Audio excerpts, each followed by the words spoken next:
far away in space and time. Staring upward at the gleaming stars in the obsidian sky. Or marooned on a small island in an endless sea, confined to a tiny spit of sand, unable to escape.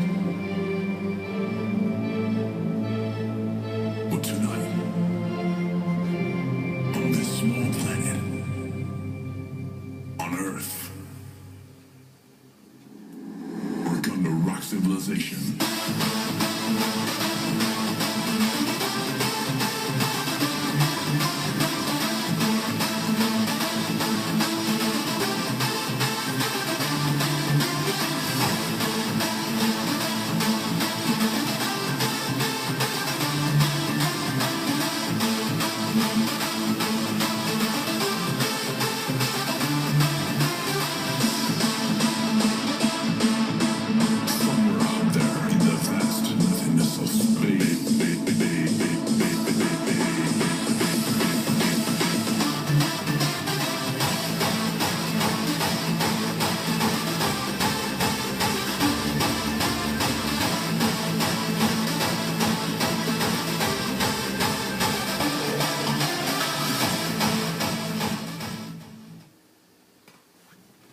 Okay, this abduction happened around April 10th.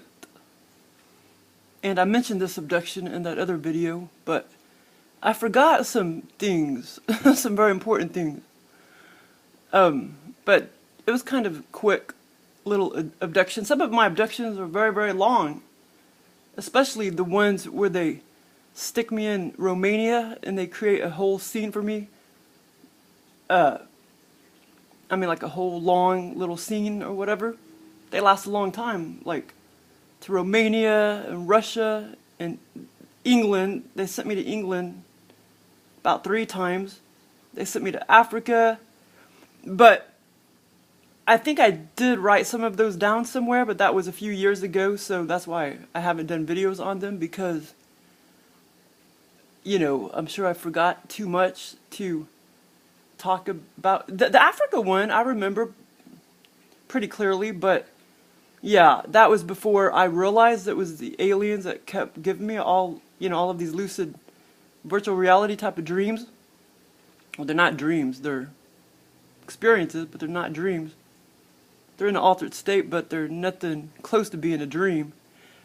A dream is very, well, my dreams are still very clear and everything, but they're still very, very, very more artificial feeling compared to the lucid dreams. They're very authentic feeling and realistic. Lucid dreams and virtual reality experiences are like no different than 3D. But the lucid dreams are no different than 3D, except the atmosphere feels different. Like utopia atmosphere. Like heaven atmosphere.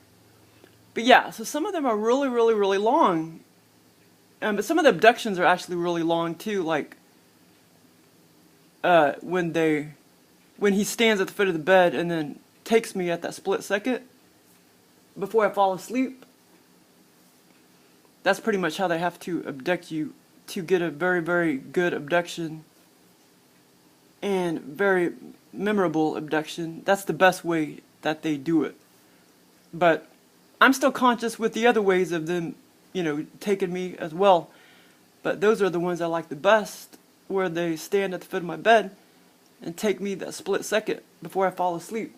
That's what I love. But some of those can be really long too. But some of them are very, very, very quick, short abductions. No, this one wasn't that long. It wasn't very short, but it wasn't that long either. But yeah, I don't know why he hasn't came to my bedroom in a long time to abduct me that way. To stand there at the foot of my bed all ethereally and take me. He hasn't done that in a long time. I don't know what his deal is. He's been taking me, you know, and him staying in his own dimension. Yeah, they don't have to come to your bedroom to abduct you. They could stay in their own dimension, dip down and, you know, do whatever. But yeah, it's amazing.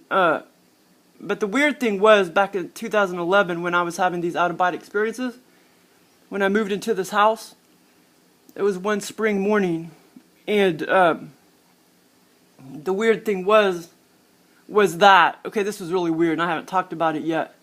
I'm going to talk about those out-of-body experiences, and I'm just going to title it 2011 year to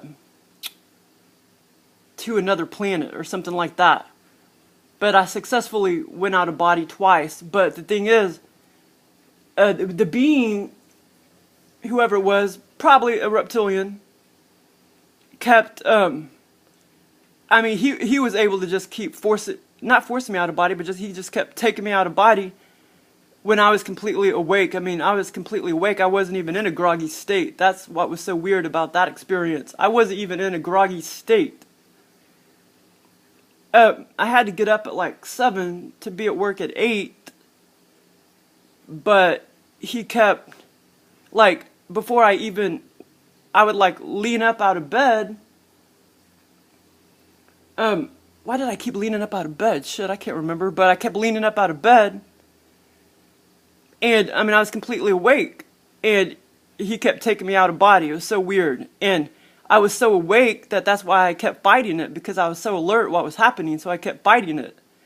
And before I could even lay back down, before I could lay my back down on the bed, like bam, he would take me out of body again. I don't know what reptilian being it was, but I'm sure it was a reptilian, because they can be very, very benevolent and very, you know, helpful. They don't always do sexual stuff. They can be kind of fun-loving, some of them. And like I say, they can be kind of arrogant or whatever, you know. And what he said to me was, you know, tell me where you want to go and I'll take you there. And I thought I was talking to my spirit guide, because I didn't know the aliens were in my life at that time. So, you know, I bet you $1 million it was a reptilian. But that's what was weird. Because I guess if they really, really wanted to, you know, I could just be sitting here on the couch, and if they really wanted to, they could just like, bam, take me out of body on an astral trip in the other dimension or whatever, if they really wanted to. So that's what was really weird about that experience. Because normally, you know, you have to be in that groggy state before they take you out of body. But I would have freaking been going, I would have had 5,000 successful out-of-body trips that morning if I didn't have to get up at 7 o'clock. But like I say, I was fighting a majority of them because I knew what was happening. But I successfully astral traveled twice and landed in the other dimensions. I went to another planet. He took me to another planet. He plopped me down in another planet, 800 Fahrenheit degree planet, and then he plopped me down in a daycare center. And the other out-of-body experiences, I fought them off. So they weren't successful because I knew what was happening, so I was, you know, I was trying to suppress them. But that's what was really cool. And like I say, that's kind of how they kept taking me out of body back 2003 through 2006. I would be laying there. I would disrupt the sleep cycle. I would go to the bathroom, then I'd lay back down about noontime, or 11 a.m., or 1 p.m., and then boom, I would shoot off. I would start twirling through the black, I don't know what you call it, astral realm or whatever. I would start twirling. Sometimes I would keep my eyes open, sometimes I would close them, and sometimes I would travel at a very high rate of speed. I traveled at very, very many speeds, sometimes slow, sometimes fast. And then I would anticipate, okay, when am I going to land? When am I going to land in the other dimension, in the other scenario? Or not scenario, but in the other dimension. Because I thought I really was going to the heaven realm and other dimensions. And maybe I was, maybe I wasn't, I don't know. But, and then I thought I was just plopping down in random. I knew I was going to, once I started twirling through the black galaxy, I knew it would just be 4 or 5 minutes later, and then boom, I'd be plopped down in another dimension or whatever, and then everything would brighten up, just like no different than 3D, except I'd be in another dimension. But I thought I was doing all that on my own. I didn't know I was having help from the aliens. Anyway, that's how you have to, that's how you learn how to go out of body, to shoot off out of body astrally, astral travel or whatever. You have to disrupt the sleep cycle. And then, boom, a couple split seconds before you fall asleep, and you can talk to the beings, just talk to them and say, hey, take me out of body, start taking me on astral trips, take me out of body, land me in other dimensions or virtual reality dimensions or whatever experiences. But that's how, that's the best way for them to take you out of body and take you to the other realms, is to disrupt the sleep cycle. And that's how I did it like that, the same way every day, except a couple other times it was different, where the reptilian being zoomed down and then just flung me out of the top of my head. And I knew that was different than all the other times that I went shooting out of body into the black astral realm. And I thought I was bypassing all 12 dimensions at that time. I thought there were only 12 dimensions. And, which is stupid. But, so that's why I thought I was landing in the heaven realms, because there was no negativity or anything. When they would land me in Africa or all these other places, or the daycare center, there was, they've sent me in a daycare center like many times. And, like one time I was walking around out of body, and I was like looking at the little toys and candy wrappers, and I was touching them, and I was like, man, do I want to eat this? But yeah, they just took me to random freaking places. And then one time they took me to a freaking mall, and they're still putting malls in my scenarios. Yeah, they landed me in a mall. I thought I was in the heaven realm, in a mall. And like I say, now I don't know. I guess they were probably taking me to, maybe some of the dimensions were real, and maybe some of them were synthetic, where they, created the virtual reality dimension for me. I don't know.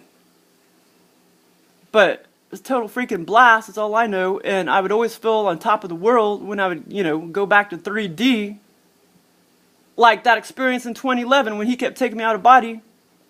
When I was walking around work that day, I totally felt like just, on top of the world. Like, it makes you feel really happy when you can go out of body, because it cleans all the bullshit of the matrix out of your system when you go out of body, because you get out of the matrix.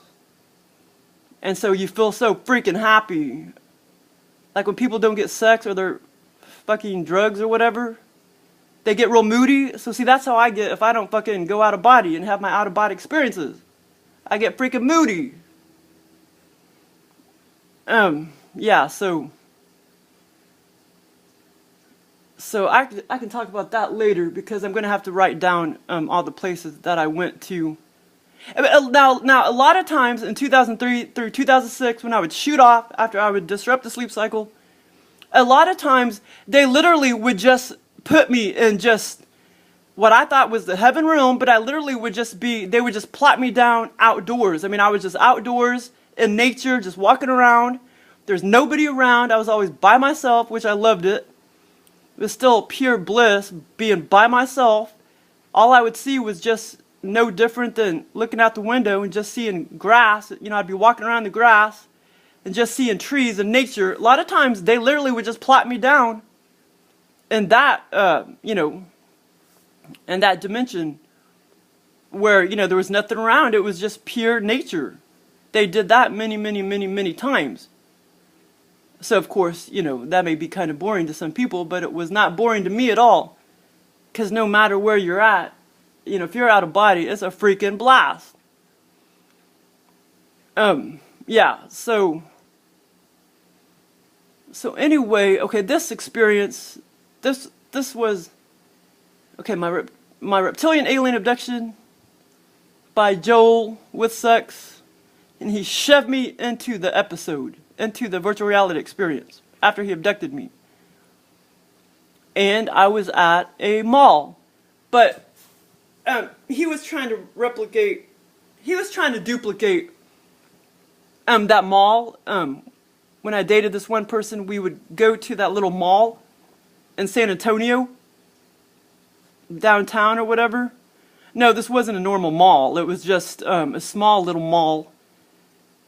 It wasn't really a mall, but I forgot what it was called. But that's what it was called. Something mall. But like I say, it wasn't really a mall. It was just a big open building. And, you know, it was not much in the middle, but on the sides were the little shops. But yeah, I forgot what it was called though. Yeah, okay, but that's what it seemed like he was trying to pick from my brain to try to replicate. But yeah, there was one very important part that I forgot to mention in that other video, because I think I talked about this abduction in that other video, but I forgot to mention the most important part. I mean, the cool part. You know, because the reptilians, they're very much perverts. But a lot of times they're just putting in your scenarios what you've already done in this reality. You know, because they read your brain and they like to put anything you've done in this reality, and they like to, you know, shove it in your dimension. I mean, in your abductions. Yeah, okay, so anyway, so it started out, he abducted me, he abducted my consciousness basically, and we were traveling, like, you know, when they abduct my consciousness like that, it's like traveling through a black tunnel. I wasn't really in a black tunnel, if you know what I mean, but that's what it feels like and looks like. When they just sort of abduct your consciousness, and you're traveling with it. I mean, they're traveling with you, they're traveling with it basically. They're traveling with your consciousness, and you're just like zooming along in blackness, like going through a black tunnel, and you just keep going and going. And I'm conscious this whole time. I'm conscious. I already know I've been abducted, and I already know I'm going to be eventually plopped down after a few minutes into the scenario. The virtual reality experience, or whatever you want to call it. Or other dimension. You can still call it another dimension, because basically, still another dimension. So yeah. So he took me that way. He traveled with my consciousness, and we kept traveling through blackness. And then once he already created, or once he was done creating the virtual reality scene for me, then, you know, he was done traveling with my consciousness. So then he like, boom, like get in there. And I was sitting down. You know, everything became bright at that point. It was just like being in 3D. Everything became clear and bright once the scenario started. And he placed me in the middle of the mall, and I was sitting there, and there were some cookies to my right, and I was playing with the cookies. But anyway, then he made me do some sexual things. So then I ended up walking over to my left, walking down and looking at all of the little shops. And there was a lot of sex things in the shops. And there were some live little sexual things that I was looking at that he created for me. And then, okay, let me think. Okay, then I walked back into the mall. And at that time, there were several people, not a lot of people, but there were several people walking around. And I was like, wow, okay, I can go up to anybody and have sex with them. I can just go up to anybody and have sex with them. That's how he created the scenario for me and programmed it. So that's the part I forgot to mention. So I was just walking around, and I was like, wow, I could just go up to anybody, and that was just normal to just be able to go up to anybody and have sex with them. And so, of course, there was this black guy, because they're always putting black people in my scenarios. So, I picked this black guy, and, it's like, I started having sex with him. But, And he mumbled some things off. He mumbled about 3 sentences off. Like, you know, this isn't the first time the reptilians made me have sex with somebody where the other person didn't really want sex. You know, he acted like he didn't really want sex. And that I was being a nuisance or something. So, yeah. So, and he I wish I could oh, I do know. When he mumbled those 3 sentences, I know they made no sense whatsoever. They did not. It was just stuff that didn't make any sense whatsoever. It was just mumble jumble stuff. It didn't make any sense whatsoever as far as I remember. And so that was kind of the cool part, that it was just normal for me to walk around and I could just pick anybody and have sex with them, and that was just normal. And, you know, in real life, you can't really do that. You know, you can't go, you know, have sex with somebody at the mall in real life, just go up to them and, you know, pull their pants down or whatever. But yeah, I don't know how the reptilians do it, but it's totally realistic. I mean, it's totally no different than 3D sex. It's totally realistic. But sometimes they can make it unrealistic if they want to. Sometimes they make some things unrealistic. But yeah, it was totally realistic. And then he walked off after he mumbled some things. And then I walked over to my right and there was a live sex show. I'm editing some of the parts out. But there was a live sex show, like with a man and a woman over against the wall.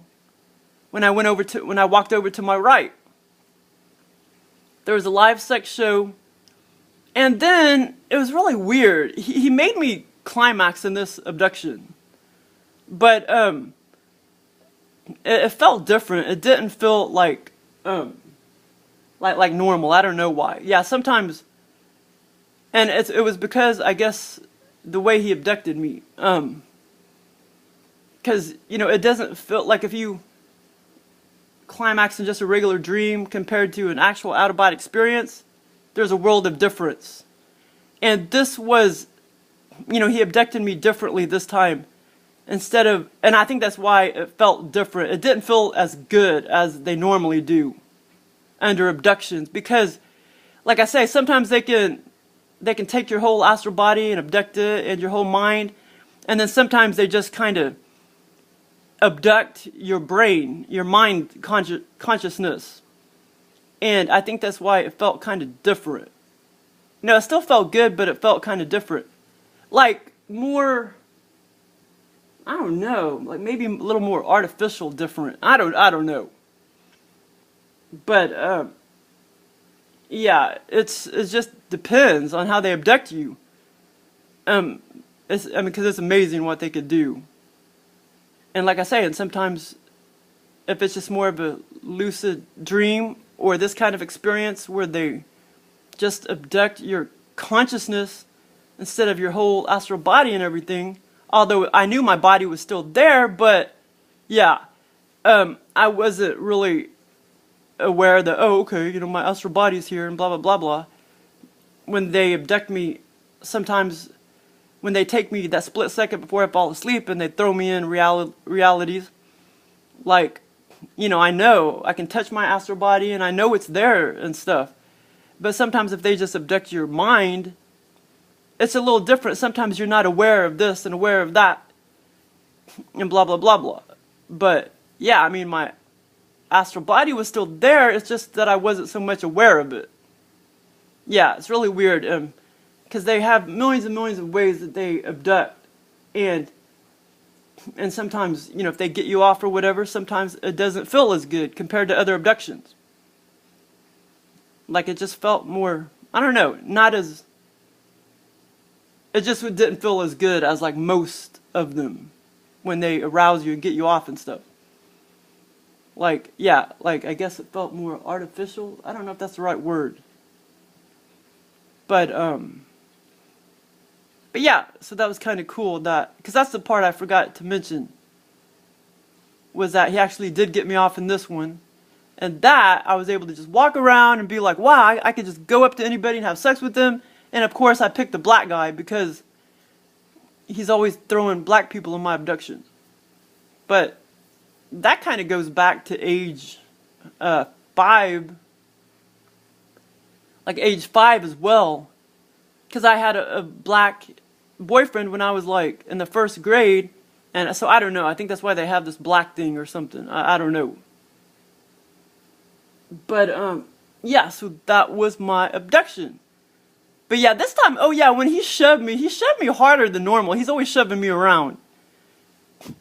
Joel is a very angry reptoid. He's an angry reptile.